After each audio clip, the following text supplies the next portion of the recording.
women and gentlewomen, in an era of video game companies explaining to us why we need badass female characters, I have come to the conclusion that everyone has forgotten about the badass female character. Here we got the RPG monger attempting to explain all Metroid lore in a single video. And as someone that is a massive fan of Samus Aran Rule 30, as a massive fan of Metroid, I am here and I am ready for it. I played the old games back in the day, and I'm excited to see what the actual lore has to do, because all I know about Metroid lore is you are a badass, whammon, space ranger out there killing fucking aliens.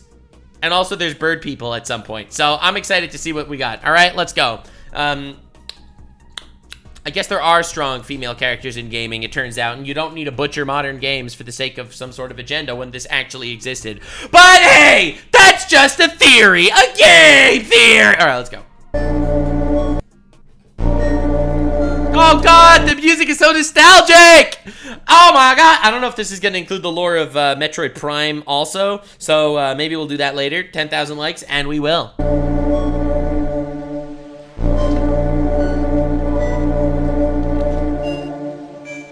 At some point in the great expanse of space, many different advanced civilizations thrived, each experiencing their own successes and losses. And True. Most of their losses were at the hands of the Imperium of Mankind. Let's go for the Emperor! The story, none were more important than the Chozo. Having been around for the Whozo? Hundreds of years before the events of the first Metroid game and their The Chozo? Those are the bird people and all the flashbacks in the Metroid games? The Chozo had achieved technological supremacy unmatched by any of their peers in the galaxy, only equaled by their formidable martial prowess. Though as the Chozo Empire continued to spread across a wide variety of planets, their this is the bird longevity people. would ironically lead to their decline as fertility rates plummeted across the civilization. I have so many things to say. Longevity, First of all, there's a manga for Metroid? That was the first thing I wanted to say. The second thing I wanted to say is their fertility rate plummeted, huh? Damn. They literally went out of their way to give this a hentai plot. They tried their absolute best and they fucking nailed it. Ironically lead to their decline as fertility rates plummeted across the civilization. In turn, what was once a proud warrior race would transition to that of peaceful observers, the Chozo choosing to utilize their vast knowledge and technology to preserve nature and help less advanced civilizations. That's so cute. They try so hard. They tried so... Guys, Chozos, you know why you don't get any Chozussy? Well, it's because you're trying to be too nice to everybody. Alright, then they died of ligma. It was so sad. All except for a certain sect of the Chozo called the Makin, who in keeping with the old ways would keep the vastly diminished militaristic aspect of the Chozo alive. Oh, but shit. for now, we'll just... I had no idea those were a thing. Cool. Just have to put them aside for the time being. Trust me, they'll be important soon enough. Fast forwarding now to the events preceding the first Metroid game, the vacuum left behind by the expansive Chozo Empire has been filled by a new governing power, the Galactic Federation, made up of... Let's go! A government! Fuck, there's always taxes. Every game, you can't escape it. Multiple different civilizations, the Galactic Federation exists to bring prosperity to all its members along with keeping them safe, because... So interesting. I was under the impression that... I didn't realize the Chozo were like a world power, to the point that it was the lack of the... it was the absence of the Chozo that caused the Federation to actually take over. That's really interesting. But where did the space pirates... do, okay? I thought they were like a world power too. Because for most of the Federation's existence, one of the most constant threats to galactic peace are the space pirates, who, like their name implies, commit all sorts of terrible acts from raiding important spacecraft to ravaging entire planets when left unchecked. And sadly, the next in their long line of atrocities would be the human colony on the planet K2L, where a baby named Samus Aran was born. Hey, Samus Aran, let's go. Dude, she's so fucking awesome. It's not even funny. Into the timeline of things here, the foundation of Metroid's lore is actually found here in the Metroid Origin manga. Normally, I can't believe there's a Metroid manga. I was today years old when I learned there was a Metroid manga. You wouldn't consider things like this canon, especially with various details directly conflicting with future details revealed in the games. Except with multiple aspects of it also getting referenced in the actual games themselves, I think it's safe to say at least the core concept of it is. Unfortunately for Samus, K2L was a mining colony which unearthed a very important fuel source for the Galactic Federation, leading to the space pirates utterly annihilating the colony. Not nice. The dude, fucking Samus Aran got incel bombed. That's crazy. Commanded by a space pirate military commander named Ridley, this would be the... Ridley's a space commander of the space pirates? That's why they're like arch nemeses, Ridley and Samus, because Ridley was the space pirate that wanted space oil and fucked their planet. Literally annihilating the colony. Commanded by a space pirate military commander named Ridley, this God damn, that's crazy! Again, I told you, I played some of these games as a kid. I literally do not remember I don't know any lore for this game at all. would be the first encounter between him and Samus, the space dragon thing orphaning Samus before her eyes. Ridley killed her parents in front of her? Oh my fucking god! At least he'd pay for his actions, with that same fuel source exploding amidst the fighting and wiping out Ridley's underlings. Then, nice. in the rubble of the former mining colony, Samus would be rescued by none other than the Chozo, two individuals named Old Bird and Grey Voice, finding her while investigating the ruined colony. Wait, so the bird people are like her adopted parents? That's so wholesome. Make sure she Ridley's pretty insane for a Nintendo character. I cannot believe that he literally went out there, ravaged a planet, and murdered her parents in front of her. That is a level of fucked up I did not see coming out of a Nintendo property. To withstand the harsher environment on Zebes, however, Samus was infused with Chozo DNA and subsequently trained as if she was a Chozo warrior. After God damn! She's got that bird DNA. Oh yeah, dude. Oh yeah. here, things begin to get a fair bit more dubiously canon when it comes to the manga, but what matters is, after Samus becomes an adult, she leaves Zebes to join the Galactic Federation Police to put her combat skills to use, serving under a Federation commander named Adam Malkovich. Though that wouldn't last for long, as soon as Samus would become entirely independent as a bounty hunter, her first mission taking her back home to Zebes. Damn. Wait, Metroid Zero Mission is the first game in the Metroid canon? Finally out of established That's crazy. This was my favorite Metroid game as a kid. Alright. Hell yeah. things and into an actual Metroid game, when it comes to canonicity in this series, remakes automatically override their original source materials, which in turn makes the first game in the Metroid timeline a Metroid Zero Mission. That's crazy! This was my favorite. That's awesome. Fuck, dude. Samus is such a cool character. Ready and equipped with the tragic backstory, the fucking lifestyle. Like, you see what she wants to do. She wants to go out there and stop these planets, I guess, from complete annihilation, maybe? Or to destroy planets so that they don't hurt other innocent people. She's coming from an actual tragic war zone where her people were genocided. Dude, it's so dope that she's a bounty hunter and not a government operative. That's so much cooler. Returning to Zebes to find it taken over by space pirates without a Chozo in sight, a Chozo-built supercomputer named Mother Brain had Mother Brain is a Chozo-built supercomputer? betrayed the Chozo and allied itself with the space pirates. I had no idea that this was the plot at all for Metroid Zero Mission. I didn't think this was a Chozo base at some point. I didn't think Mother Brain was made by the Chozo.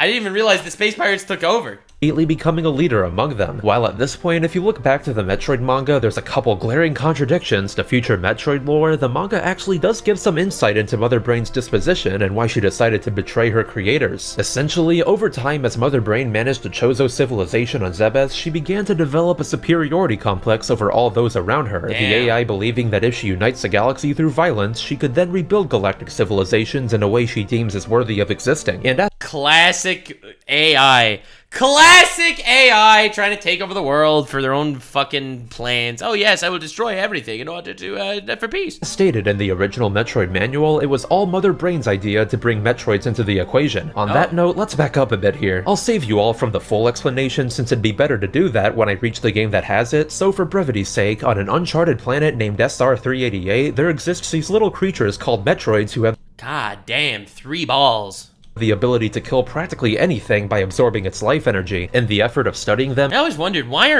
is this whole entire franchise called Metroid? They seem like such a minuscule aspect to the entire series, right? The little brain-sucking green blobs.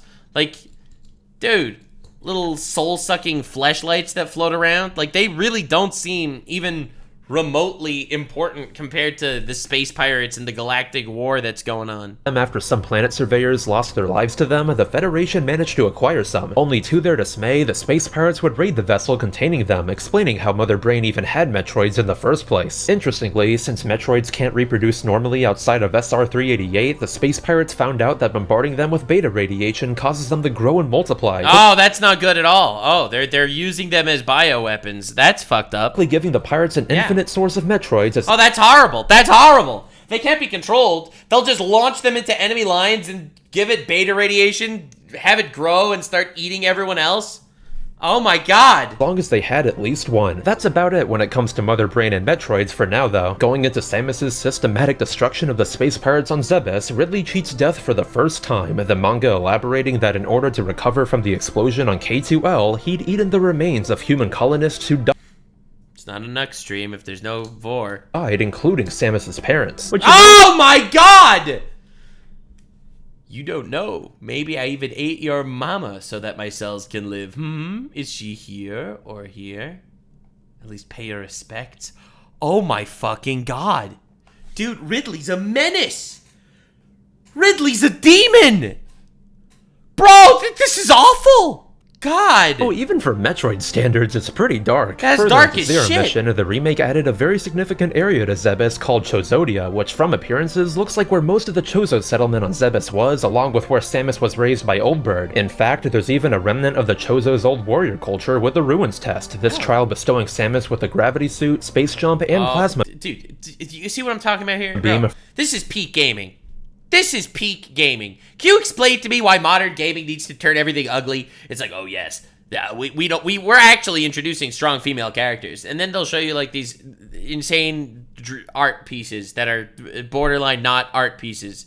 God! For the very first time. So with that, Samus manages to destroy both Mother Brain and the space pirates that had taken Zebes from the Chozo, her score with them seemingly being settled for now. From this point onwards, you'd assume that the next game in the timeline would be Metroid 2, and you'd be right in thinking it takes place after the first game. The only thing is, while all the 2D side-scrollers take place one after another, every other Metroid game is squeezed in between them at No way! different points. No, of course it is. Dude, why? Nothing ever has a normal timeline. Ever. The most getting put in between Metroid 1 and 2 in the form of the Prime series, so before I get to Metroid 2, let's dive into the collective lore of Prime. Dude, Prime is crazy lore, right? There's a whole bunch of different hunters and different places showing up and... Starting with Metroid Prime 1, as opposed to the majority of Metroid lore coming from manuals, developer interviews, or completion bonuses, Prime's got scans, and a lot of them too. Practically every enemy and notable object in this game has a scan, and more often than not, they'll end up yielding a decent amount of lore, so my work's cut out for me here. Plus, with the trilogy version of the Prime games retconning certain things to have the lore make more sense and not contradict things, I'll be going off of the trilogy's version of things. For Prime 1, the two series of scans I'll be focusing on will be the Chozo scans and the Pirate scans, as they... Yeah, they seem to be the two most important factions of characters in Metroid after, the Galactic Federation. Each contain a fair amount of important stuff. In the Chozo scans, they depict the rise and fall of Chozo civilization on the planet Prime 1 takes place on. Dude, why? How did this civilization get wiped out? Are you telling me that they had like the Chozo were like the super advanced mega civilization? They were warriors, okay? They were overpowered as shit. They decided they wanted to become pacifists, and then they all died out? They got the bird flu and they all just crapped themselves? Like, come on, guys. Why are they ancient? Or could they just not reproduce? Was it because when they said fertility issues, they really meant it, didn't they? Talon 4. At some point in Chozo history, right when the race decided to abandon their warrior culture, the Chozo and Talon 4 took things a step further by also abandoning most of their advanced technology in favor of achieving harmony with nature. And God, dude! They achieve harmony with nature and then they all die out. What does that say about achieving harmony with nature? They achieved exactly that. From the elaborate structures they built to the way they lived their lives, everything was done so that nature could flourish alongside them. Oh, that's Some nice. members of their society even began to develop clairvoyance, though with that, they Holy shit. foresaw a dark entity coming to their world to corrupt it. Thus, when that prophecy came to be, a meteorite filled with a sentient corrupting substance known as Phazon would smash into the planet, the Phazon leaking out and destroying nature wherever it spread. What wasn't destroyed would be twisted beyond recognition to make matters worse, so to... Bro, you could literally leave the planet.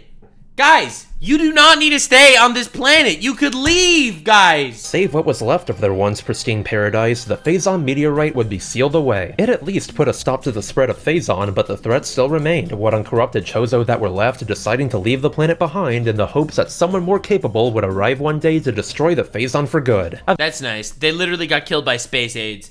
Space AIDS and erectile dysfunction was the end of these bird fuckers. Gotta say, out of all the alterations made to Prime's lore, this one is without a doubt the most drastic, since for those who don't know, originally Prime's lore had Talon 4's Chozo literally ascending to the astral plane and Oh!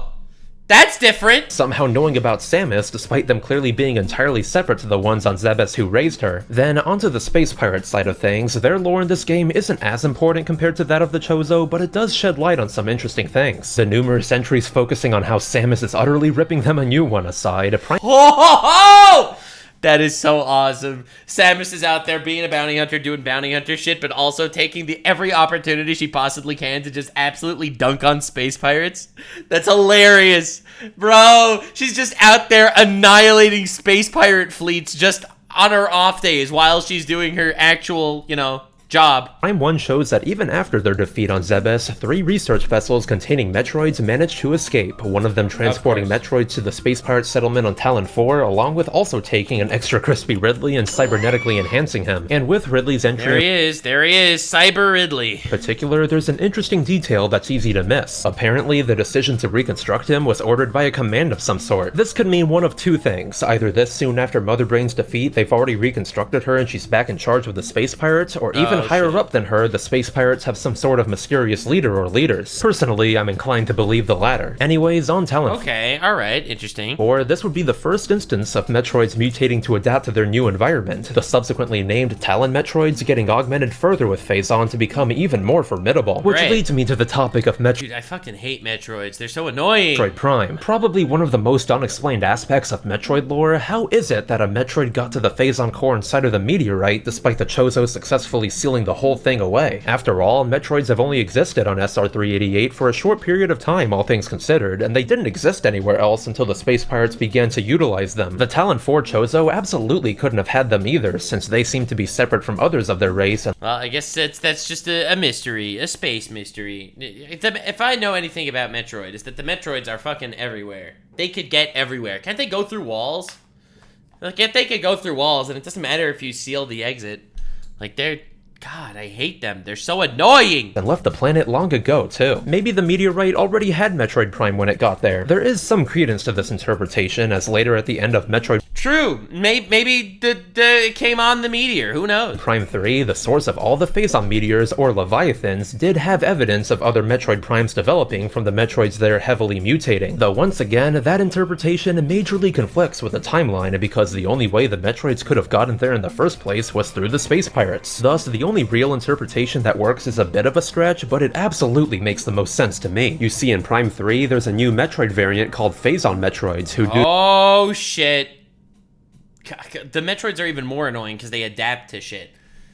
God, they're so annoying to get rid of. due to prolonged Phazon exposure, have developed the ability to phase through reality, meaning if— Phase through reality! Ladies and gentlemen, you have found how they entered the impervious bunker. They could phase through reality. You thought they were annoying before, that they grow and that they fucking suck your dick and pull your soul out of your anus? You thought that was annoying? Yeah, well, they could also go through walls and phase through reality. Literally invincible species of creatures that are forever multiplying. if one happened to go near the Chozo seal, it could have phased through it to reach the Phazon core. Now, Samus never encountered Phazon Metroids while on Talon 4, however, that doesn't necessarily disprove this interpretation, especially since in the pirate logs themselves, it's noted that there were various instances of Metroids escaping containment. So if one of those Metroids happened to mutate into a Phazon Metroid, that individual could have easily become Metroid Prime. Finally, the conundrum of which came first, the Metroid or the egg, has been resolved. In following Metroid Prime, yeah, that makes a lot of sense. They're just so fucking annoying to deal with. getting blasted into oblivion in its last-ditch effort of absorbing Samus's Phazon suit along with a bit of her DNA, the heavily corrupted Metroid would reconstruct itself into Dark Samus.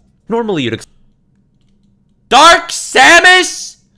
Oh, that's bad. expect things would move on to Metroid Prime 2 at this point, except between Metroid Prime 1 and 2, there's the DS game Metroid Prime Hunters. Despite being a pretty self-contained game overall, there are a couple points worth mentioning. For one, in this game, there's the various other bounty hunters introduced, Yeah, dude, I love this game. who along with Samus are all chasing a mysterious all-powerful relic of a long-gone civilization. I love this game. This was one of my favorites for sure. Which, for brevity's sake, would end up being the very thing that led to their demise, an interstellar shape-shifting creature named Goria. Following many years of their society honing their military power, it all proved futile against Goria. The only way they were able to seal it away requiring the sacrifice of the entire Olympic populace. Goria...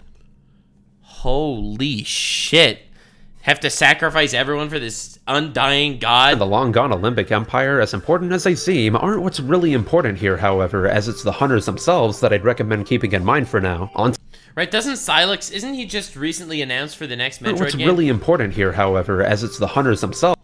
Right, this guy, I'm pretty sure he gets announced for the newest Metroid game in the new Nintendo Direct. That I'd recommend keeping in mind for now. On to Metroid Prime 2. Like Hunters, this entry is far more self-contained compared to the other mainline Prime games, meaning a lot of its lore also doesn't hold that much importance in the grand scheme of the series. That's not to say it doesn't have some important details, just not as many compared to Prime 1. It's really interesting that, for the most part, the lore in Metroid is kind of just badass space guy goes around doing badass space things, right? Like, I know that that definitely boils it down a lot, but there doesn't really seem to be some major ideological battle between these characters. It's just, oh, this is a threat to the universe. We're gonna fucking send in Samus single-handedly, you know? Like Talon 4, the conflict on Prime 2's planet Ether was also caused by a Leviathan crashing into the planet. Only instead of how it happened before, this Leviathan phased into an alternate version of Ether moments before its impact, sending the two parallel versions of the planet into dimensional flux. That is fucking cool as shit. Oh my god! Prior to all this, there'd actually been a thriving technologically advanced civilization on Ether called the Luminoth. In fact, as stated in one scan, they were even one of the civilizations the Chozo aided, meaning the Luminoth had been around for quite some time. Damn. So after settling on the planet and prospering, their society would slowly crumble following the impact as the parallel Ether, or dark Ether, housed these sentient bug-like creatures called the Ing. Through their massive numbers and ability to possess creatures or machines, Luminoth's society would essentially be destroyed, save for the one that you meet in-game and the couple that wait in stasis pods for the crisis to end. That's so tragic. This entire sentient species of bug people that were saved by the Chozo thousands of years ago, they end up getting wiped out by this fucking Leviathan that shakes their planet. Aside from, like, one guy and a couple of people in Necron pods, the entire species ends up getting wiped out. Like, I feel like Metroid stories don't really have happy endings. They just have, you know, slightly better than the alternative endings. They always send in Samus once the planet's already, like, mega giga fucked. Oh, also the space pirates are here too. They don't Obviously, of course. Don't really provide much info at all in this game aside from that mysterious High Command being mentioned again, though now, instead of only getting hassled by Metroids, they get the worst of it from all sides, from the Ing to the Federation to Dark Samus. On that note, let's talk about the Metroids, they just roll in to get clobbered by everyone! Dude, these space pirates cannot stop taking L's! her for a bit. Serving as the main link between the Prime games along with Phazon, there's not much to say about her aside from her insatiable hunger for all things Phazon. Personally, I think that since Samus managed to break free from Metroid Prime while it absorbed her Phazon suit, that kept Dark Samus from forming perfectly, causing her to behave this way in Prime 2. This proves to work to her detriment as the final Dark Samus fight of Prime 2 shows her in an even more unstable form due to the copious amounts of Phazon she had absorbed. Wait, so Dark Samus, the one that shows up in all the games, is that same one Dark Samus from earlier, the one that absorbed all the Phazon shit? And that's about it there. After actually saving an advanced society for once, the Hey! For once!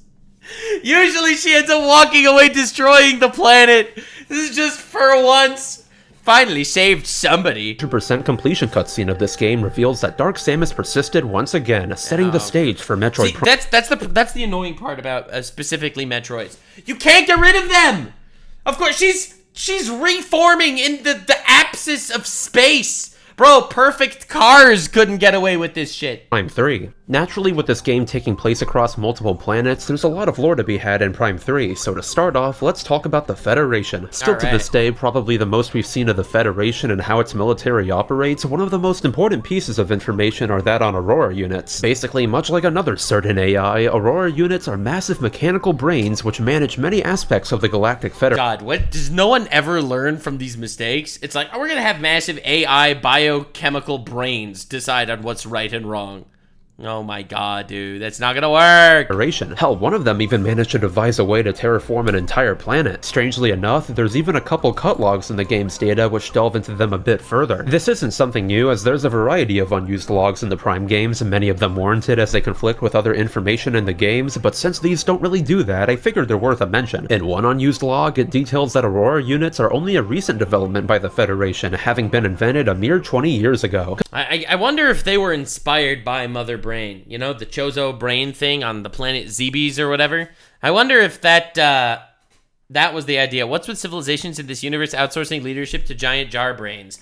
Listen, as someone that also prefers to outsource leadership to giant jar brains myself, I cannot fault them entirely. Listen, you don't understand. I'm trying to consume all lore. You have any idea how difficult it is to fully comprehend and grasp the lore of Warhammer and Elden Ring and fucking everything else I'm absorbing?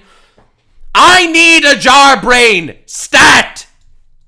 Stat, I tell you! Considering they decided not to use that, it may very well not be canon, but another that I have to include here is the one that talks about how the crew of the GFS Olympus refer to their Aurora unit as Other Brain, which is just priceless. Other Brain and Mother Brain. Mother Brain and Other Brain. There's no way. What? I cannot believe they actually came up with this. A jar brain to pre-watch everything? No, just a jar brain to kind of store all the lore. As you know, I will consume all lore. I'm pretty good at my lore dives, I do say so myself.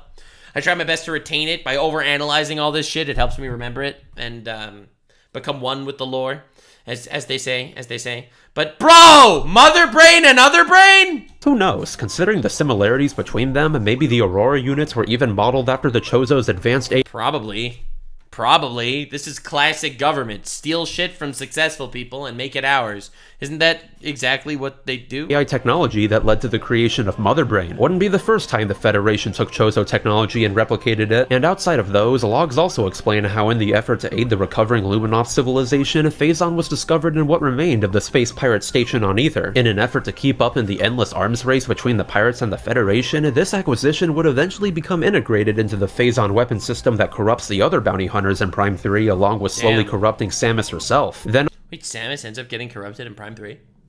Okay. Onto the space pirates, Prime 3 would continue this world-building trend by revealing a ton, because as opposed to acting for their own gains in other Metroid games, in Prime 3, Dark Samus managed to reform into her ideal form, granting her the powers to brainwash anyone and anything susceptible to Phazon. So that sounds very, very bad. I really hate the idea that he keeps getting better and better.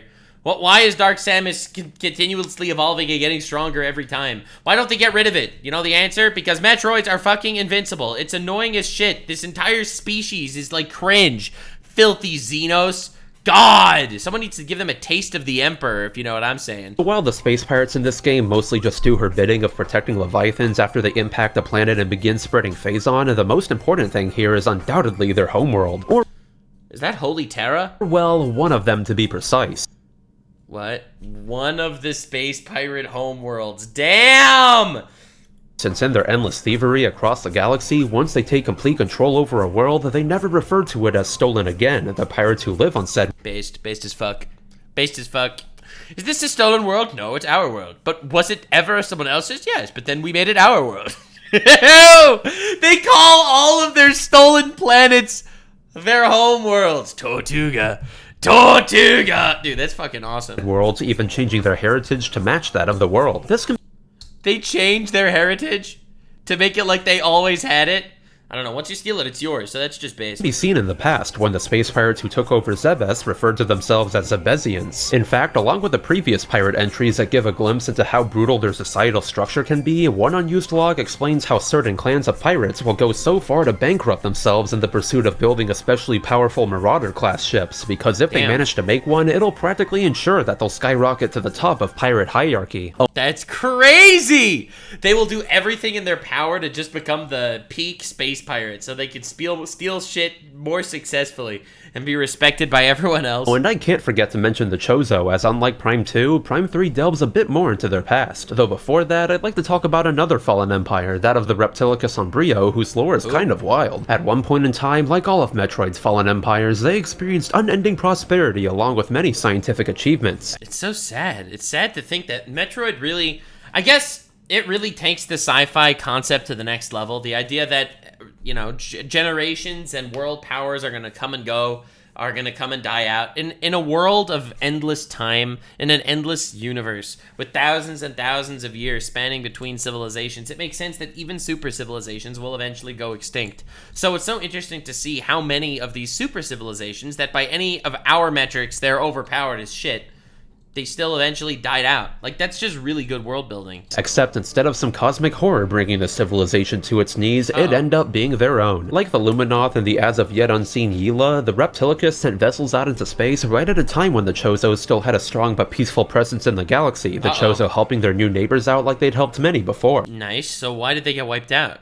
Only along with their help came a warning, what with the ever-growing divide on Brio between those who prioritized science and those who prioritized tradition, the Chozo recommended they achieve a balance between the two so that their prosperity could truly last.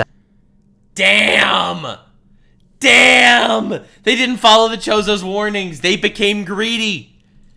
Their hubris killed them. Sadly, their advice wouldn't be heeded, and what started out as a few minor conflicts here and there would develop into environment-destroying war. Things were so bad that in the battle for supremacy, Brio stopped rotating on its axis altogether, leaving one side of the planet scorched by the sun and the other frozen by space. Oh my god, dude. That's climate change on another level. They warned them. They said, listen, if you don't become a culture that can actually make peace, and you become a culture that's constantly invested in war, eventually you'll fuck yourself up. And they did. They knocked it off its rotational axis and destroyed their planet completely.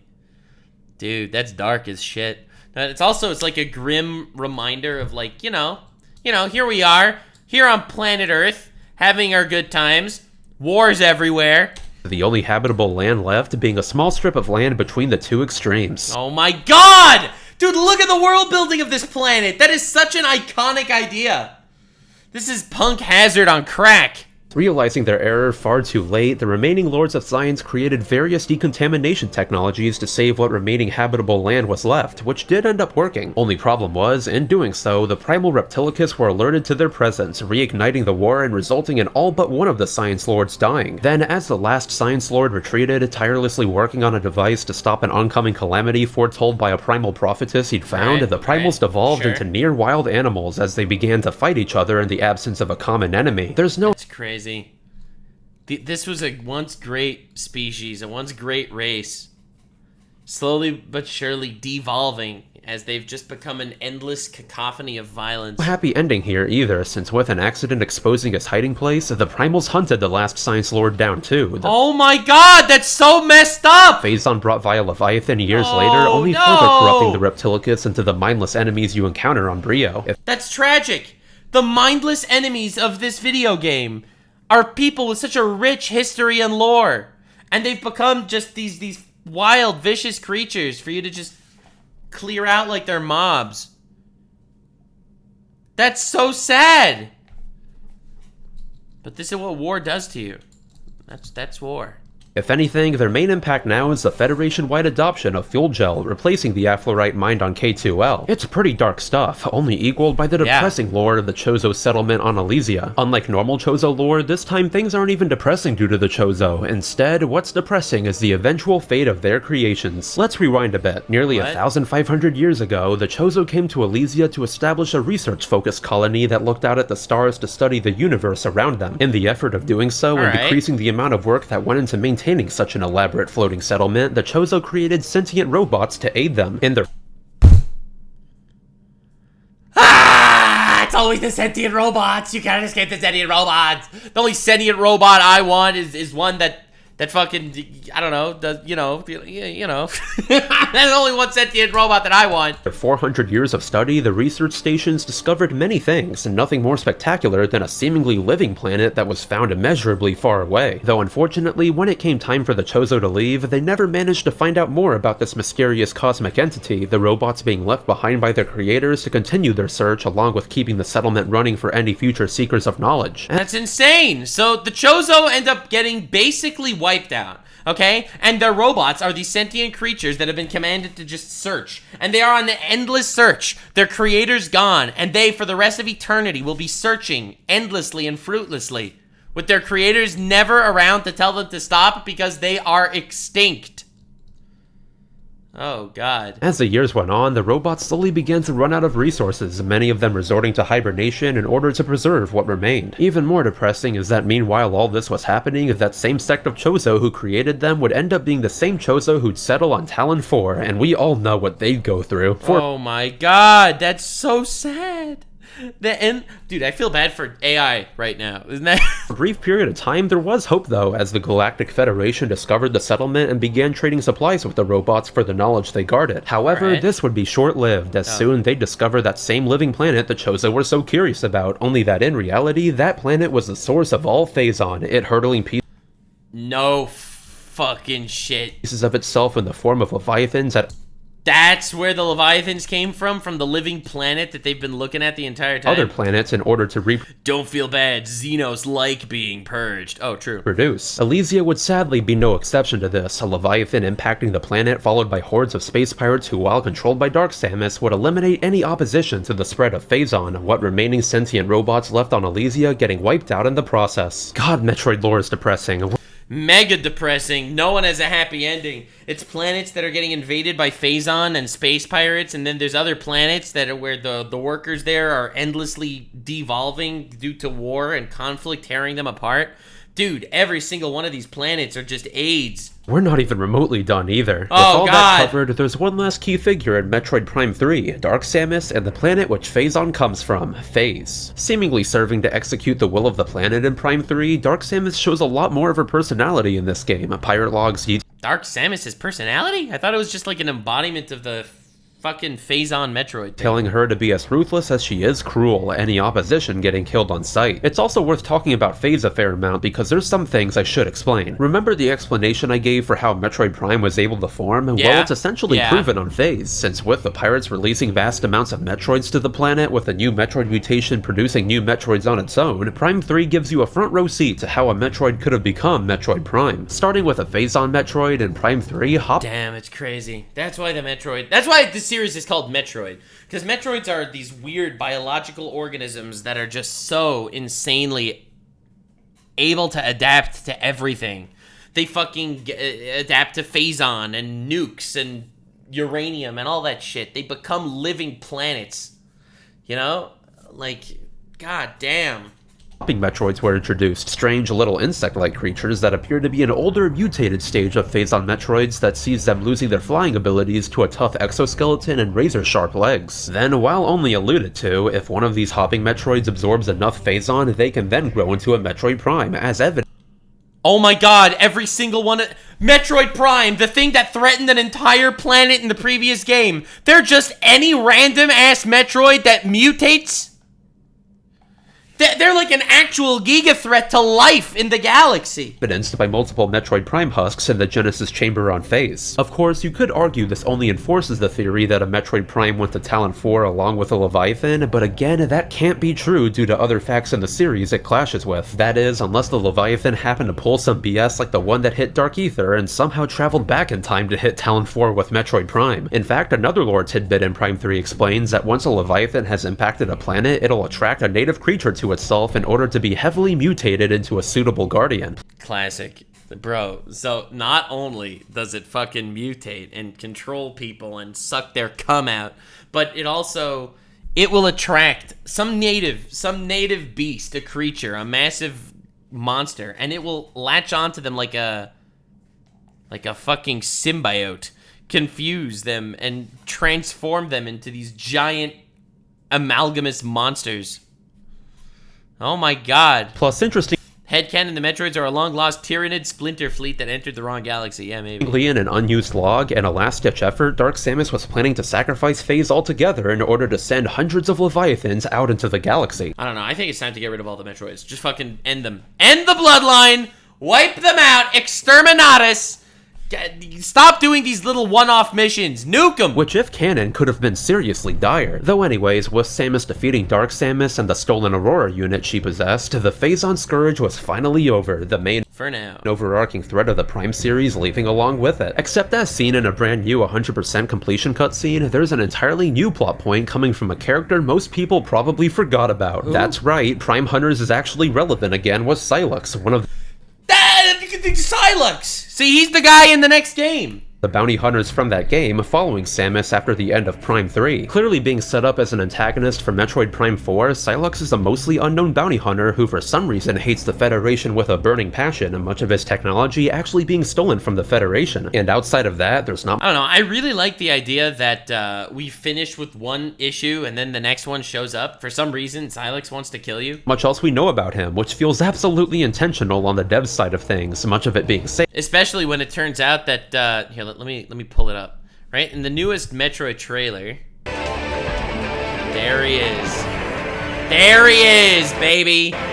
Again, I don't know what this means, or we keep lore diving, we'll figure this out eventually, but damn, does it look good. Prime 4. Only before I get ahead of myself here, there's a little bit of Prime content left in the form of Metroid Prime Federation Force, taking place directly after Prime 3 and showing a recovering Federation pursuing the space pirates in the aftermath of the Phazon Crisis. What lore exists in this game is fairly brief. Basically, in utilizing the technology of a long-extinct race on a planet called Bion, space pirates have developed the technology to increase the size of individuals, and this being done on members of their military and even on some of their Metroids. Yeah, cook 'em, Metroid! In fact, they even managed to capture Samus, who only ends up getting saved by a member of the Federation Force who infiltrates the Doomseye, an all-powerful battleship capable of crippling the Federation. While technically this would be the second instance of it happening in a Metroid game, taking the timeline into account, the pirate entry that details a Metroid imprinting on a pirate researcher would make it the first baby Metroid to do so, preceding the one Samus would soon meet. Cook them! Destroy them all! Honestly, that's about it. One other interesting thing to note being that with Master Brain, the final boss of Federation Force, there's a good chance the pirates based it off of Mother Brain or Aurora technology. I mean, that makes sense. I would assume everyone seems to have their own little AI brain shit telling everyone how to lead their life. It's par for the course when it comes to Metroid. Noting that there could be more like it within their ranks, though only time will tell in terms of that. Once you beat Federation Force, if you manage to save a Metroid egg after completing the 17th mission, a secret bonus cutscene at the end of the game reveals— Why would you want to save a Metroid egg? Fuck him. Fuck the Metroid egg. Sylux infiltrating the Federation in order to hatch the Metroid egg and supposedly obtain it for himself. There's no question that when it comes to Prime 4, they're really putting in the work with setting it up, since assuming it still takes place before Metroid 2, that and all the other instances of space pirates using Metroids for their own gains would lead to the Federation taking drastic measures. Returning to the mainline 2D Metroid— Alright, we are out of the Prime series, back into the 2D stuff. games. After the Prime series, we find ourselves in Metroid Samus Returns, a remake of the original Metroid 2, which overrides it with a few retcons. Due to the vast amount of suffering caused by the Metroids, the Federation determines that the risk they pose to the galaxy far outweighs their very existence. That's— wow, dude! That sentence came out hard and fast. The risk they pose outweighs their existence! Holy shit! That had Space Marines co-writing that line. Oh my god! Samus being sent to their home planet of SR-388 to exterminate every single one. The thing Based as fuck. You wipe out the Xenos, genocide them. is, as it turns out, SR-388 is actually an abandoned Chozo colony, or at least it seems that way during Samus's exploration of the planet's extensive underground. And only on SR-388 do Metroids experience their full life cycle, their usual jellyfish-like form actually only being a larval stage. And that might be one of the worst things I've ever heard. You mean the Metroids, the fucking bitches that are sucking your fucking cock off in every single Metroid game is the larva? In fact, through their continued feasting on the life energy of other creatures, Metroids molt through various stages, from their larval stage to Alpha Metroids to Gamma Metroids to Zeta Metroids to the extremely formidable Omega Metroids. Metroids to Gamma Metroids to Zeta Metroids to the extremely Dude, what that mouth do? What that throat do? Bro is the throat goat. Look at this man. formidable Omega Metroids, starting out as insect-like with their Alpha and Gamma stages somewhat corresponding to the advanced mutated forms of Phazon Metroids. The latter two stages in the Metroid life cycle see the creature become akin to a massive bipedal dinosaur in appearance. That's not it either, as in the ant colony-like structure Metroids follow, one singular Metroid will become the Queen Metroid, serving as the only member of the non-mutated species capable of reproduction. Now the question is, oh, that's nice. Look at that's nice. Why is it that Metroids are only capable of reaching these forms on SR-388? That's a fantastic question. Why don't you see them on the other planets? Why am I always getting my ass kicked by larvae in other worlds? Hey, well, to answer that, I'll need to delve into the true origin of the Metroids. Let's freaking go. I feel like this has to be super impactful for Metroid lore. This is the big mystery for me. Why are Metroids so impactful? It can't just be that they're these annoying ass monsters that suck your balls off. When the Thoha clan of the Chozo first arrived on SR-388, they had the full intention of turning the planet into a prosperous colony. Only upon exploring it, they discovered a truly devious creature. Enter the X-Parasite, a shape-shifting gelatinous... I remember the X-Parasite! From Metroid Fusion! Okay. This organism that is by far the apex predator of SR-388. Not only can it reproduce asexually in a rapid fashion, but their ability to adapt by transforming into more dangerous versions of creatures they've consumed makes them immensely dangerous. To make matters worse, if they so choose, the X will also simply mimic their host perfectly after consumption, meaning... Damn! Wait, don't tell me we get an X-Parasite Evil Samus. Not another one. If one ever got off of SR-388 and into Galactic Society... I don't know, I got off on Samus. That sounded wrong. Just one parasite could lead to the collapse of everything. Upon seeing the X's vast capabilities for destruction, the Thoha Chozo knew they had to do something, leading to them using their technology to create an organism that usurped the X and SR-388's food chain. There is no way. There's no way the Chozo invented the Metroids as a biological weapon to fight the X-Parasites, and now the entire galaxy is completely out of whack, getting absolutely giga-fucked by the creation of the Peacekeeper Chozo!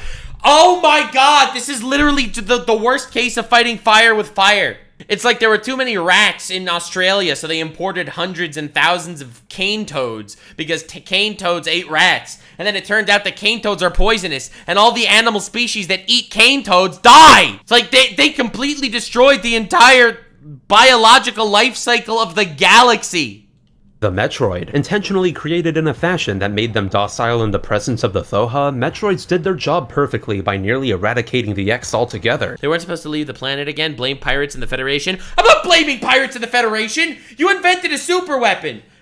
What are you talking about? It was only some time later when a new problem began to surface. At this point, the Chozo had made their dreams of creating a thriving... But yeah, it's also the pirate and the Federation's fault. I'm not gonna be honest, it's their fault. ...civilization on SR-388 a reality, with a variety of mining robots extracting the mysterious Aeon energy found within the planet and the organisms that live on it. And whether it be due to the environment, the Aeon, or both, the Metroids began to enter metamorphosis, their subsequent forms becoming incredibly aggressive to everything, including their masters. They may not pose as widespread of a threat compared to the X, but even then the Thoha knew that in the wrong hands, the Metroids have unlimited potential for harm. So after sealing off...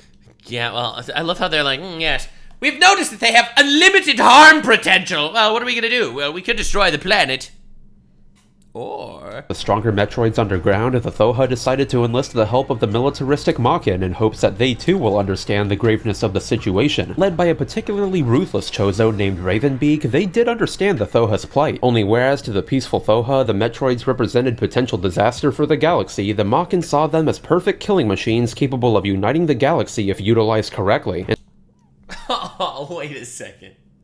Wait a second, are you telling me that the wholesome science Chozo invented the Metroids to wipe out the X-Parasites, and then when they realized that they invented a fucking super weapon that can destroy the entire galaxy, what did they do? They called the ravaging warlords of the Chozo to be like, okay guys, can you wipe them out? Like they aren't gonna try to control them and use them as a weapon. Are you joking? Are you actually kidding? In turn, to get what they wanted, every Thoha would be killed by the Makin, Ravenbeak leaving the planet. They wiped out the peaceful, wholesome Chozos to take control of the Metroids, these monsters, these machines of death. With full intentions to return soon with the capabilities to capture all the Metroids. Needless to say, it's a lot to drop in a couple unlockable images, but the That is some of the wildestly insane lore drops I've ever seen in my life. That the wholesome Chozo were massacred by each other that wanted to use the Metroids as weapons. That changes everything. Chozo Memories and Samus Returns solved one of the greatest mysteries of the Metroid franchise. That's not all either, since where the original Metroid 2 ended after defeating the Queen Metroid and Samus acquiring the infant Metroid as she saw herself in the now orphaned creature, Samus Returns squeezes a bit more into the game. Up until this point, there hasn't really been that much of a connection between the storylines of the Prime games and the mainline 2D ones. Both plots coexist, sure, but they don't really have that much bearing on each other. Yeah, it just kind of seems like different missions that Samus has been on. Right? They don't really seem to have overlap. Well, that all changes here, because replacing Queen Metroid's spot as the game's final boss, Samus encounters Ridley for what is now the fourth, or technically fifth time if you... There is no way. Why does this guy keep coming back? Can they not get rid of him successfully? Could they not leave him to stay dead? Count the 2 fights in Prime 3 as separate. Clearly visiting SR-388 to obtain more Metroids for the Space Pirates, this Ridley serves as a transition between the cybernetically enhanced Meta Ridley or Omega Ridley and the Ridley that appears in Super Metroid. It's a lot of Ridleys, bro. Way too many. Way too many. God damn. They literally just had to have more Ridley every single game so that the fucking Rule 34 first scaly artists can really have a good time. Interestingly, Ridley actually has Aeon energy here like the creatures of SR-388 do, though that could easily be due to him eating some of them. And well, with the last Metroid taken to a laboratory by Samus, that pretty much solves the Metroid crisis. And wait, so we actually succeed at the end? They actually succeed in sealing away the Metroid crisis? The Giga fuckers that were out there destroying the galaxy and ravaging worlds? Senpai, thanks for the host. Entirely new crisis beginning to form in its wake, leading directly into Super Metroid. Another new crisis! It never ends! Dude, this world is like... this is dark.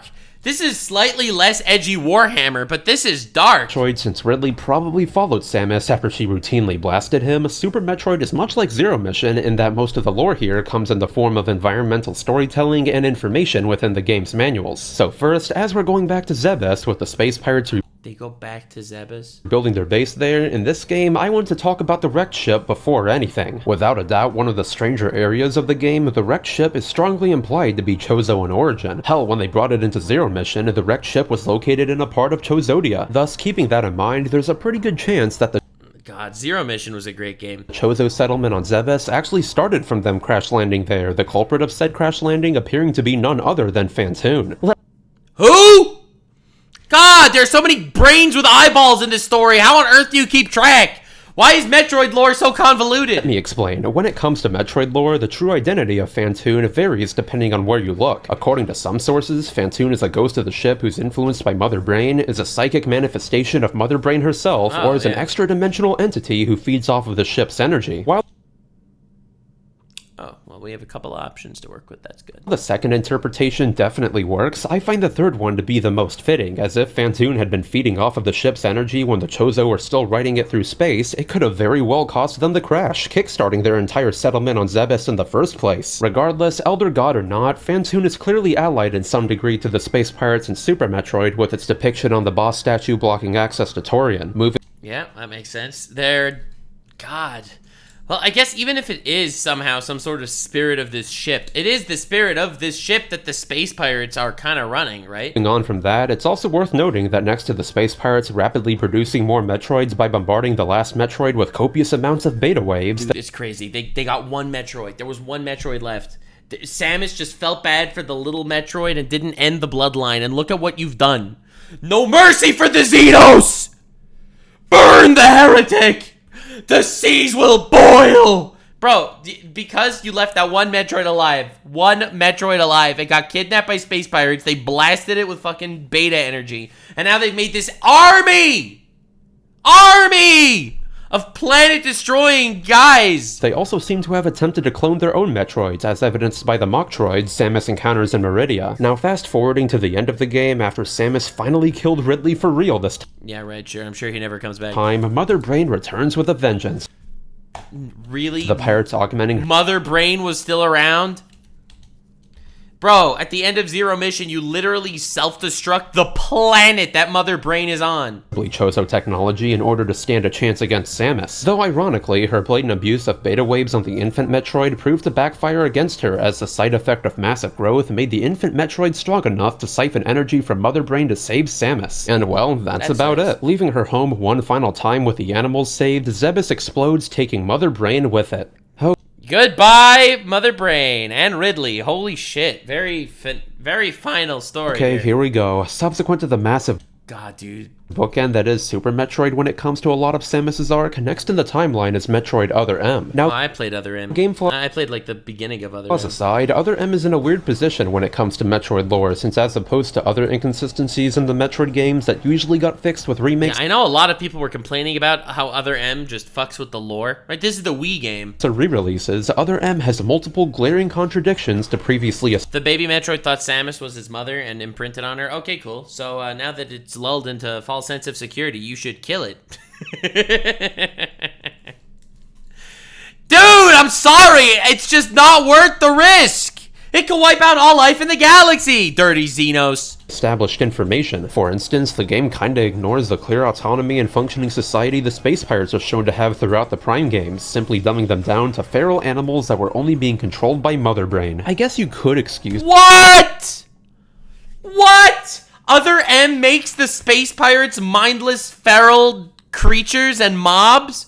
They had a whole society. They're like the counter to the Galactic Federation because they have hierarchy. This as them being like this prior, only instead of Mother Brain, it was Ridley or High Command who controlled them, but it still doesn't really work in my eyes. It could be interpreted that Sebezians are just fundamentally different compared to other space pirates, which yeah, in terms of their appearance they are. The flaw with that is space pirates have been shown time and time again to be especially enthusiastic about genetic modification, even when it comes to themselves, leading to there being no definitive appearance when it comes to space pirates. Believe me, there's even more too, but that's not what I'm here to talk about. Despite these clear Will World of Warcraft be your next big lore dive that has genocides in it? Do you think that I pick lore dives based on which ones have more genocides?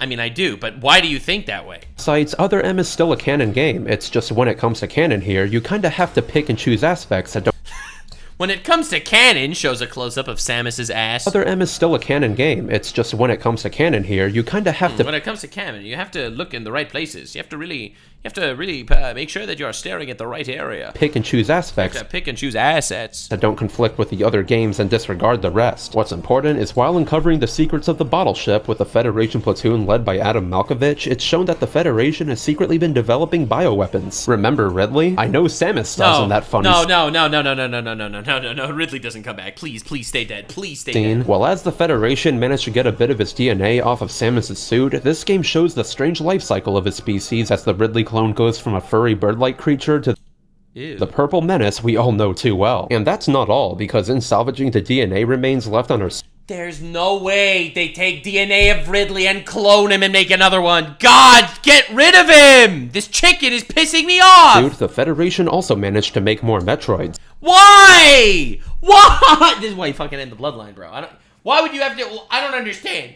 Dude, these guys are actually destroying the universe. They are a bioengineered weapon, okay?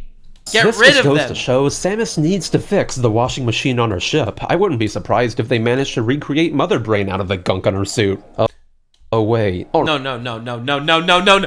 We developed an AI program that would reproduce Mother Brain's thought process. Could they not let dead things stay dead? God, this frustrates me so much when it comes— honestly, I think this is the first and last lore dive of the Metroid, Dude, whenever you see a franchise where the games just constantly retcon and contradict each other just to bring out their greatest hits and most iconic characters for the sake of, hyping people up, it sours the taste in my mouth so much. Like, Metroid lore is cool in one way, and in another way, Metroid lore it's not just convoluted because it's complicated like FNAF or whatever. It's convoluted because I really feel like the creators don't care enough, which is sad because I love Metroid and Samus is awesome. Okay. Alright, I'm half joking there, but yes, Mother Brain does kind of return in this game in the form of Melissa Bergman, or MB, who was an advanced AI created as a sort of Mother Brain replacement so that the researchers could control the Metroids through her. Of course, while her strong telepathy definitely helped, it was less that MB was a powerful android that led to her being able to control Metroids and more that the infant Metroids imprinted on her after hatching. Though that's enough. That's how Metroids work. They hatch, they imprint on someone, and then they obey them.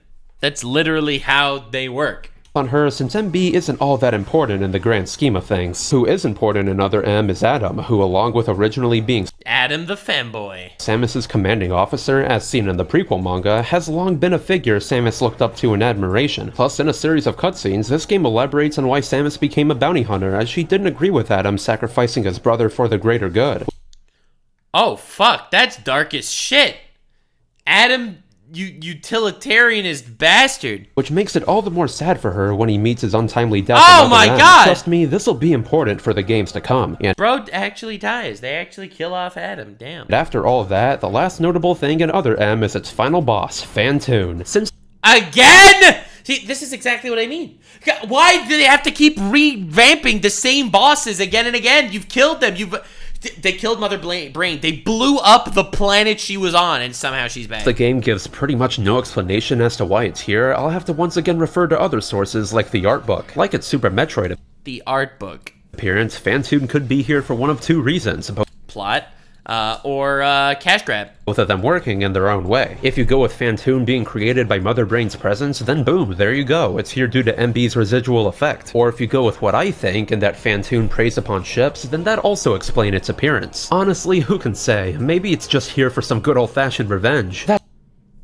Maybe. That's about it with Other M though, and now we're in the home stretch with Alright, Fusion and Dread. I've never played Dread, I heard it was good. I have played Fusion as a kid, and I really liked Fusion. last two games in the Metroid timeline. In Metroid Fusion, pretty much exactly what the Thoha Chozo feared the most came to fruition. I love how nothing. It's like the Chozo feared the Alien X, so they invented the Metroids to take care of it. Now the Metroids are fucking up the planet, and so is the Alien X. Let's go! Let's go! We just doubled our threats. Why not? Dread is amazing. Yeah, I heard Dread is really good. An X-Parasite outbreak. All it took was one individual too, as with an X-Parasite infecting Samus while she helped some researchers obtain wildlife off of SR-388, it led to the destruction of her iconic ship and nearly her death. The only reason she didn't become a mutated husk was the last resort decision to inject Samus with a vaccine created from some remaining cell cultures of the infant Metroid. Oh, excuse me, have I been saying that wrong this whole time? I meant The baby. this would have a few The baby! notable effects on Samus. One was that the X were entirely purged from her body. That's crazy, because they made the Metroids to wipe out the X, so it does make sense that a vaccine that is created from the Metroids can cure you from getting infected by the X parasite. That makes sense. However, what I don't understand is why don't we just inject everything that gets infected with the X parasite with this vaccine? I feel like that would be a much better way at taking care of it, you know? The only flip side is as if she wasn't already a genetic. The only flip side is now she has like that torn suit aesthetic to really get you what is that expression that my goat Godfrey the First Elden Lord says? It gets you long and hard. That's what it gets you. That's what it gets you, ladies and gentlemen. God, this design was so fire. Samus is now part Metroid, making her capable of absorbing the X along with creating a vulnerability to the cold. Ironically, if that X-Parasite hadn't chosen to infect Samus, they would have probably destroyed galactic civilization at some point. Only now that Samus has gone through this major change, the X have never had a larger threat to their existence. So we'll get back to that. In Fusion, Dude, what a cool game. the organization Samus has been sent to aid is called Biologic Space Laboratories, or BSL, who in actuality seem to have acquired some of what was left of the God, what the fuck? Ridley's in this game too? Are you joking me? And just like that, Samus became a bird Metroid human woman. Let's go! experiments on the bottle ship. Luckily, this time BSL is a purely research-oriented organization and not one with the intentions of creating bioweapons. And unfortunately for them, as the Federation sent the remaining X along Dude, Samus is just Ichigo from Bleach. You know how Ichigo is a human and a Hollow and a Soul Reaper and a Quincy and all these other things and a Visored and all that shit? It's like, bro, that's just Samus at this point. Just getting buffed by every adventure. Fucking boosts her into... with Samus's contaminated suit back to biologic, the X would create the SAX and utilize Samus's old abilities to free the rest of the X into the station. Upon arriving at the infested station, Samus has to adhere to the directions of her new ship's computer, who in a massive turn of events later on in the game turns out to be Adam, or at least a cop. That's crazy. The Adam that dies in Other M. Her commander that she respected. The one that she ended up leaving because he sacrificed his brother. Ended up becoming this AI. Oh god, that is dark. Of his mind that was saved by the Federation, as it does for all high-ranking military officers. High-ranking military officers get their consciousness saved? Bro, that's fucked up. Wait, they have the technology to save people after they die, to save their consciousness, and they only do it for a high-ranking military officer? Bro, that's fucking nepotism in a nutshell. Holy shit. It's like, bro, this is just America! America!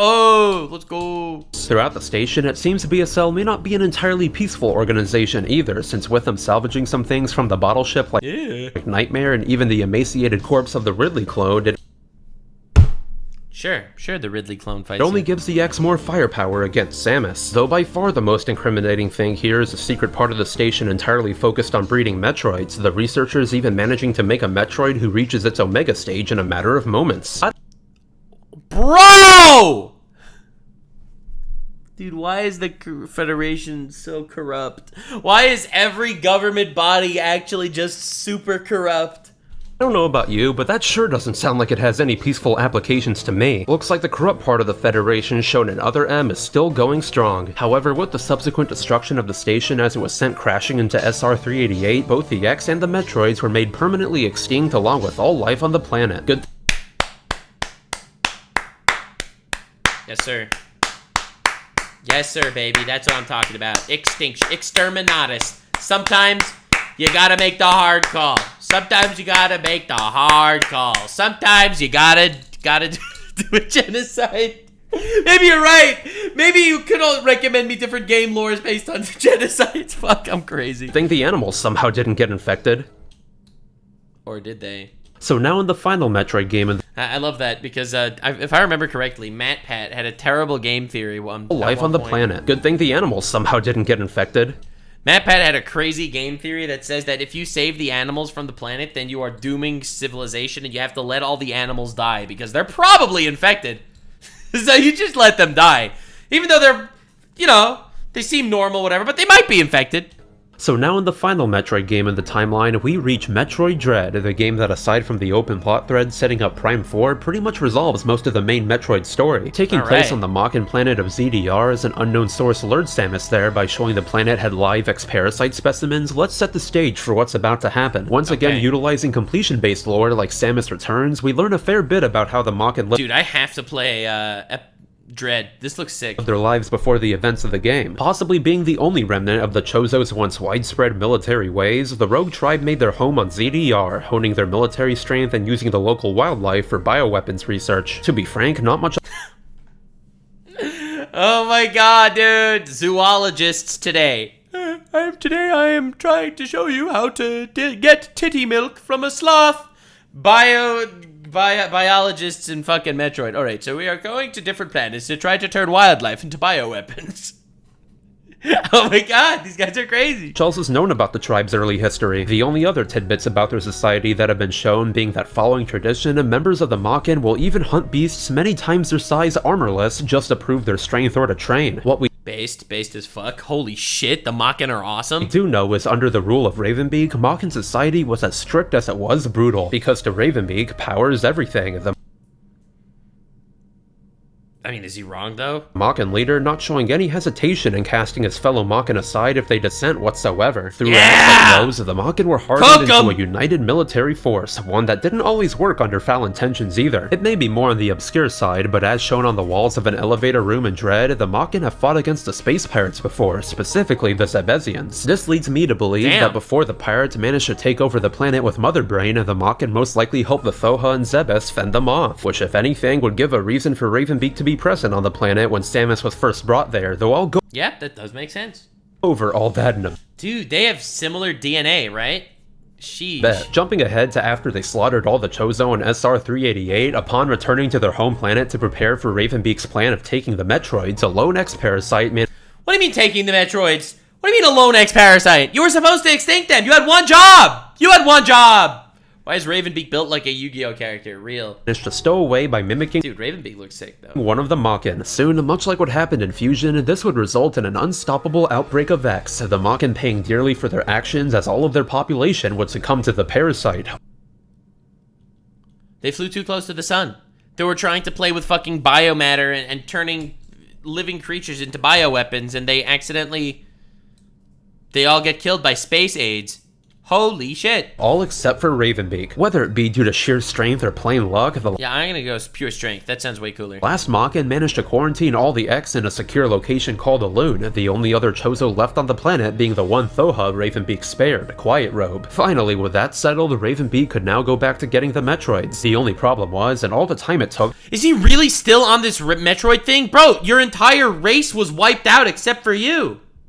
to contain the X, Samus had already gone to SR-388 to exterminate all but one of the Metroids, that one that she spared also meeting its end like we all know. For the time being, Ravenbeak's plans were utterly crushed. If only there was some surviving DNA of the extinct Metroids. Well, I No, don't say that. Don't make that joke. Don't think I need to explain. Oh no, Samus has DNA of Metroids as the vaccine. The vaccine that Samus has to wipe out the Alien X is Metroid DNA. No, Ravenbeak does not try to wipe you out. How that problem would be solved. Now what was once the one person who'd ruined everything for Ravenbeak had become the only hope for his planned success. The best part is, he didn't even have to chase after her, Ravenbeak using footage of the X currently in containment to lure the bounty hunter to him. Except before that, the Federation would send 7 near-indestructible robots called Emmy to the planet to search for the X and extract their DNA if found. Upon arriving, Ravenbeak put the near into near-indestructible by making God damn, Ravenbeak is such a cool character, holy shit. quick work of one and researching it along with Quiet Robe in order to take control over the rest. Quick side note, apparently the Emmy were originally made by some company named the Excellion Star Corporation, as seen in the picture that shows them getting Okay, that's cool. programmed, which following that would then lead to the beginning of the game with Samus being sent to see what happened to the Emmys. Real quick before moving on, I wanted to make a quick mention of the beeping sounds the Emmy makes, since coincidentally, they're the same sounds Mercury Steam used in the remix of Caverns 1 from Metroid 2.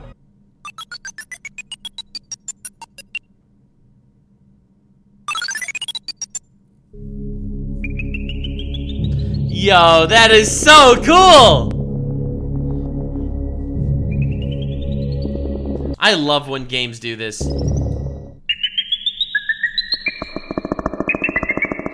Honestly, it most likely means nothing and the company just decided to reuse the sound effect because it fit well, but man, wouldn't it be insane if that implied the Federation was actually watching Samus through Emmys as she went through SR-388, as if Metroid 2 didn't already have. I mean, you think that you're gonna put it past the idea that the government is actually spying on you?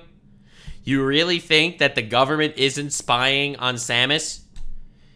Do you really think, even for a slight second, that in the future, as technology evolves, there will be more privacy? Okay, dude, sit down. It is so much. Birds aren't real. Is what I'm trying to say. Birds aren't real. They're drones. Have a creepy enough atmosphere. Jumping ahead a bit into the meat and potatoes of Dread, let me address 2 Meat and specific potatoes? bosses before I go any further. First of them being the various central units Samus encounters on ZDR. In the actual game itself, they merely exist to manage their area and Emmy, but what with them clearly being the same type of supercomputer as Mother Brain, this raises some Dude, there's always another fucking brain. There's always another AI brain shit. questions. Considering this is the first time in Metroid that more organic Chozo supercomputers like these have been shown, there's a possibility that the technology used to create Mother Brain could have actually been Makin in origin, and if that isn't the case, there's Interesting. We know we know they were there, those birds, right, to fight off the space pirates. There's also a very likely chance that Mother Brain had some relation to the Makin regardless, what with her being depicted on the fresco that showed the Makin fighting Zebezian pirates. Oh my god, dude. That would be a twist. Not to mention, going back to how Mother Brain intended to unite the galaxy through violence, that mindset is— That's the same ideology as Blood Raven. I was thinking of mentioning that. I just thought it was too coincidental. That her idea was taking over the place through violence, trying to take over the universe and reset it in her name, like with her ideology. That's exactly what Blood Raven wants to do. He wants to get control of the Metroids to fucking take over the galaxy. isn't all that different compared to that of Ravenbeak, so the two even intending to go about it the same way by using Metroids. This could easily be a coincidence, to be fair, but That's what I thought. That's why I didn't mention it earlier. I thought it was a coincidence because, like, how many plot threads can you actually have with some guy trying to take— Why would you want the Metroids? Okay? Come up with some sort of ideology for a main villain that's trying to gather the Metroids, all right? Gather the Metroids, take over the galaxy to make peace? Like, how many more options are there? evidence points towards otherwise. Who knows, maybe the Makin are the reason Mother Brain went rogue in the first place, though I'll admit that one is a bit of a stretch. Then onto this game's version of Metroid Prime, and that there's next to no explanation for it, let's talk about Kraid. Why is he here? How— Yeah, because Kraid showed up in Zero Mission as just some random boss on Zebes, and you kill him and blow up his planet. Why does he keep showing up? Again, you know my theory. My theory is that Nintendo likes the idea of continuously reintroducing old characters because they cannot deal with actually losing their IP at all, and they need to keep reintroducing old famous characters again and again and again. That's my theory. How is he here? When did the Makin even manage to bring him here? There's no definite answer to any of those questions, but I'll try to narrow things down to the most likely explanations. First, and what's the least likely scenario in my eyes, let's say this Kraid is the same individual Samus has fought twice already. For the Makin to have brought him here, it'd mean the X epidemic didn't take the planet in one fell swoop, but was something that spread through the society society over time. Only seeing how fast the X took over the entire planet following their release in game, that doesn't seem to be very likely. Second, let's assume this is a clone of Kraid or just another member of Kraid's species. Oh, in this God. scenario, things fit much better into the set timeline. If he's a clone, the Makin could have easily gotten a sample before or after Kraid's defeat in Zero Mission, and if he's just another member of the species, well, they could have gotten him anytime. After all, there were those smaller Kraids that appeared earlier in the series. Oh, what the fuck? I didn't know that. Third, let's say this Kraid isn't the same one, but also didn't come from an outside source. Instead, let's assume that Kraid is in actuality a creation of the Makin that they clone and give out as a bioweapon. Hell, selling bioweapons. Honestly, that does kind of make sense. The other two theories, I was just like, you know, sitting back in my chair being like, yeah, no, that's bullshit. But this actually does make sense. Because we know the Makin have been traveling from planet to planet to basically turn life forms into bioweapons. So if that's the case, then it does kind of make sense that they would have multiple of these Kraids. Weapons like Kraid could be the way the Makin have survived being separate from the rest of the Chozo. With the only other information the game gives being a completion art that shows the Makin restraining him, there's no telling which of these interpretations could be true. Thinking logically, it's probably the second one, but man, it'd be crazy if it was the third. Or well, the secret fourth interpretation that he was just put in because the devs thought it'd be cool. Man spitting! Man spitting! Yes, that is exactly the correct reasoning. That's what I've been saying the entire time. That's why they keep reintroducing the same characters. God, it makes me so frustrated when a story doesn't actually have enough self-respect to do that shit. Oh my god. Somehow Palpatine returned is literally the most prevalent meme in today's gaming. Let me know what you think in the comments. When I look in there after this video is up, it better be full of Kraidversations. Regardless, that's enough Kraidversations? enough crackpot theories out of me. Jumping ahead to the latter half of Metroid Dread, Samus learns the truth about her predicament from Quiet Robe only to then watch him get assassinated by a robot. No! He was the one good Chozo left! He was literally the one good Chozo left! By Ravenbeak, her animosity towards him continues to grow, and upon Yeah, you don't say. Holy shit, they're really building Ravenbeak up to be the supervillain. See, this is what they should be doing. Every single game should build up a different supervillain. Or one that survives. Don't you have this mega finale moment. You know how many times they killed Ridley? They killed Ridley on every single game. Twice. Upon reaching him at the end of the game, a lot gets dropped to say the least. Back when Samus was first infused with Chozo DNA on Zebes, she didn't only receive Thoha DNA from Grey Voice, but also Makin DNA from Ravenbeak. That makes sense, right? She's an actual fighter. Think about it. She's a fighter. She's a super soldier. God, and she's such a cool character too. But it makes sense that she would get DNA from the race of fighter super soldiers. This is incredibly significant in numerous ways, since while her Thoha genes allowed her to temporarily keep her new Metroid DNA at bay, her Makin DNA is the main reason Metroids have been hostile towards her for the entire series. Oh god. That's why. That's why for the entire series, Metroids are chasing you. That's crazy. So in combination with that and their fight to the finish, Samus's Metroid DNA overcomes her Thoha genes to transform Samus into the last living Metroid, life-draining powers and all. So she's a Metroid too. Good. Interestingly, during the transformation, we see that Metroids are also capable of draining energy from machines as Samus causes Utarash to plummet. Honestly, if Ravenbeak hadn't let Samus complete her Metroid transformation and just extracted the DNA in their first encounter, things would have worked out much better for him. In the end now, there's not much left here in Dread. In terms of the horrifying monstrosity created by the unique Purple X, how did it manage to get Kraid's DNA? Oh my god. It fucking What an iconic ending though for a character like Ravenbeak. Right? The idea that you have such a really cool, what a cool idea for a villain, right? And the way his finale is that he ends up getting mutated by one of the bioweapons he was trying to create. God, that's fucking poetic. Well, when you go back to Kraid's room following the release of the X, the spike embedded in the wall is missing, alluding to this Purple X being the culprit. Then, right before Samus leaves ZDR for good, it's shown that in extremely rare cases, the absorption of memories by the X can backfire if the victim is strong enough, the X that absorbed Quiet Robe sacrificing itself in order to give Samus control over her Metroid powers. Damn. Thus, with yet another planet destroyed, this is where the current Metroid timeline ends. That's not to say there aren't more unresolved plots though. Well, Yo! I this love is where that. the current Metroid timeline ends. That's not to say there aren't more unresolved plots. Look how he predicted it. Dude, this is how you know that he actually knows his shit. He literally called the main antagonist of the next game. Like, how awesome is that? Dude, RPG Monger, goated shit. Though, while yeah, Dread does wrap up nearly all of Samus's arc dating back to the very beginning, there's still some open plot threads left, like the Federation, for example. We've seen numerous— Yeah, we need to do there needs to be some sort of episode where they wipe out where they at least get rid of the toxic, corrupt areas of the Federation. That needs to happen at some point too. I just can't imagine some sort of video game where your Samus killing people. I feel like that's too much even for Nintendo. Circumstances where it's been shown that there's corrupt individuals within the massive organization, so that could easily be the focus of an upcoming game. Or the space pirates. We haven't really seen them. Yeah, it would be really nice if they actually invaded some sort of space pirate homeworld to wipe them out. They are wreaking havoc on the galaxy, and it would be really nice to declare war on them properly. In a while, so maybe the combination of Super Metroid and whatever happens in Prime 4 will see them annihilated, but if not, that could also become the next focus. Plus, considering how reclusive modern Chozo are, there could very well be more of them outside of the now extinct Makin and Thoha. It's genuinely rare that you see such an old, long-running series like Metroid resolve things so neatly. Hell, maybe the 2D games will start to focus on some as-yet unseen plot point that's separate from all that. Only time will tell. Oh, wait. Honestly, this was really good. I know that I was giving them shit for recycling villains and stuff, but this was really good. It was a really interesting plot point, and Samus had a really interesting character arc. She's a fantastic character, which is why all the alternative fan-made comics that depict her in specific scenarios are so hard-hitting and emotional. How could I forget? In the most important lore drop in the entire series, Metroid Prime Pinball reveals that the whole Metroid universe is a big pinball machine. Damn, that's crazy!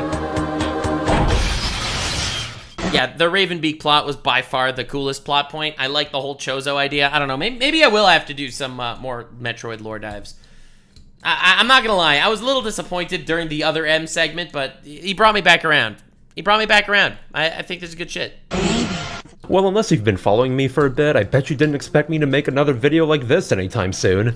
Yeah, no, good shit. It may have taken me over 2 years to do another one, but oh my god. I told you guys I'd make more if you all wanted it. Yeah, and I will do more reactions if you want it. Let me know, gamers, what you want me to look into next. Future lore dives, future series and shit. Dude, Metroid's cool. It'll always have a big place in my heart just because I really appreciated Metroid as a kid, and then really appreciated the Metroid alternative media as a teenager. But anyway, thank you all so much for being here, for joining. This was the Metroid lore dive. I will consume all lore. All lore will be mine, all right? That includes game lore, movie lore, show lore, drama on the internet. That's just internet lore, baby. So leave a like, subscribe, and I'll see you later. Bye. Stay weird, fam. Bye. Bye. If you made it to the end, click one of these two videos, which also will definitely get me canceled. See you live on King. Stay weird, fam.